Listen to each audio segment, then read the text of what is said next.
G'day everybody, I'm going to show you a real quick how I use this tool, little nibbler, and building a bracket for the alarm modules under the hood of that square body.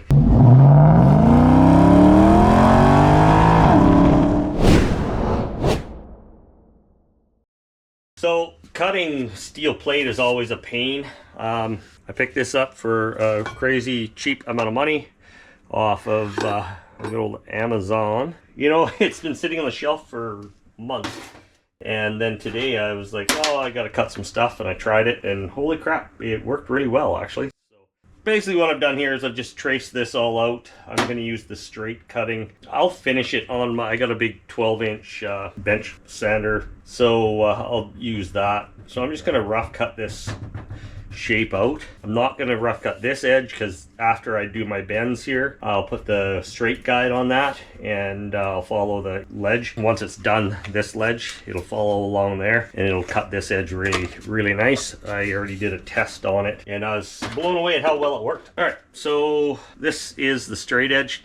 This doesn't pivot. The other side here, it pivots and turns as you turn and twist and turn corners with your drill.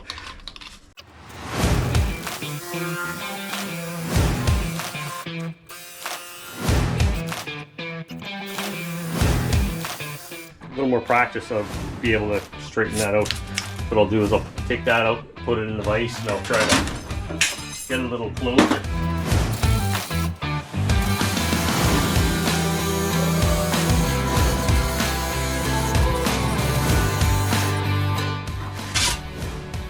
Freehand, terrible.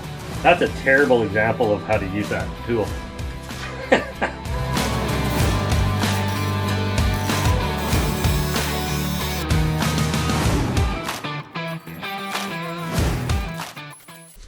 That'll work for rough for now. There's still, that edge has got to be straightened out, but once I get the bends in it, we'll see how it goes.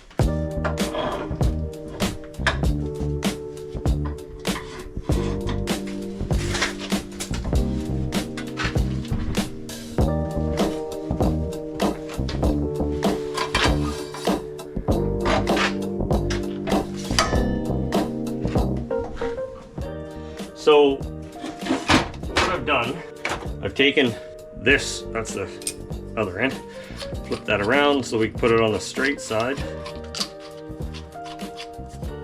This tool that is cheap, this nut is garbage. I didn't even tighten it down, and it's just too big, and it just pulled the threads right out. So I hit it with a hammer and kind of a jam nut now. Doesn't thread on very nice. Of course, it's now oval, so it doesn't have any actual wrench size. There we go. So it's real important that when you adjust this, that you put your set screw, tighten it down, and then get your jam nut. If you don't tighten your jam nut, it will loosen off and wobble all over. Now you can see there's rubber on here. It doesn't slide that nice when it's like that. It's normally like this, but because of the body, you can't cut that close. I will probably build a bunch of different steps of these. I'll build one that's super short so a guy can get close and even closer and just trim off a hair. But what I did is I just took different size of fuel hose, and so it slides on tight, and it worked really nice.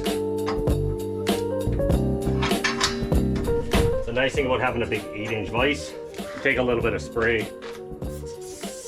just so that this slides nice.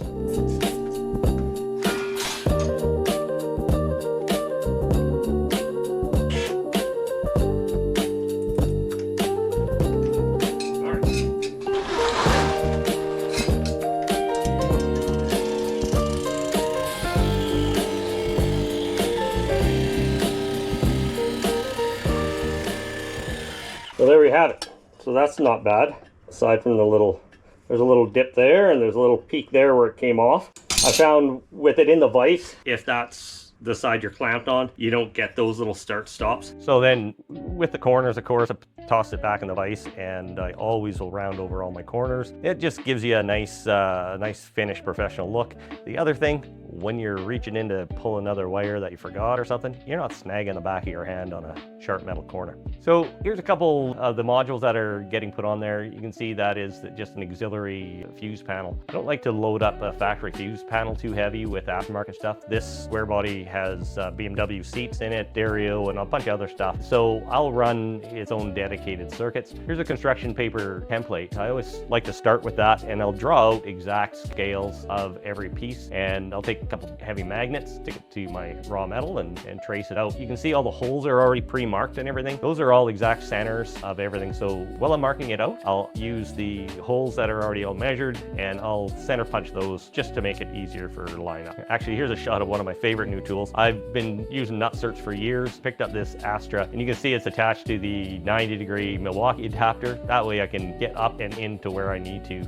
throw in some Nutsert. One of the things I always use is, whenever possible, is a Nutsert. Use a metal, high-quality Nutsert, not an aluminum version. The steel ones will last way longer. And there's a mock-up picture. You can see I got some Allen head bolts there holding that bracket on. The top bend brings it out just beyond where the profile of the factory bracket, and that's just some alarm componentry, just test fitting, making sure everything's gonna work. The nibbler and the brake made this. It really upped my game. I've been building brackets for a long time. I've used all sorts of homemade different things. Like I've got a setup that works in the press, and it's nice, but this just opens up a new level of quality, really. The brake in the vise, I don't have a huge shop, but I've got a big 8-inch record vise, and I'll tell you, that thing will bend a lot of steel. The nibbler isn't a necessity, but I'll tell you, I don't know how I worked without it in the past. Not even a really expensive unit. Picked it up off Amazon. There'll be links in the description for the Nutsert tool, the brake, and the nibbler if you're interested. To show you exactly the ones that I purchased. And just for fun, here's some footage of the truck, beating on some tires and putting the brackets to use.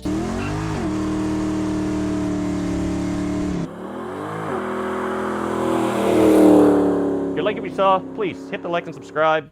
If you're interested in any of those items, like I said, there's a link in the description below.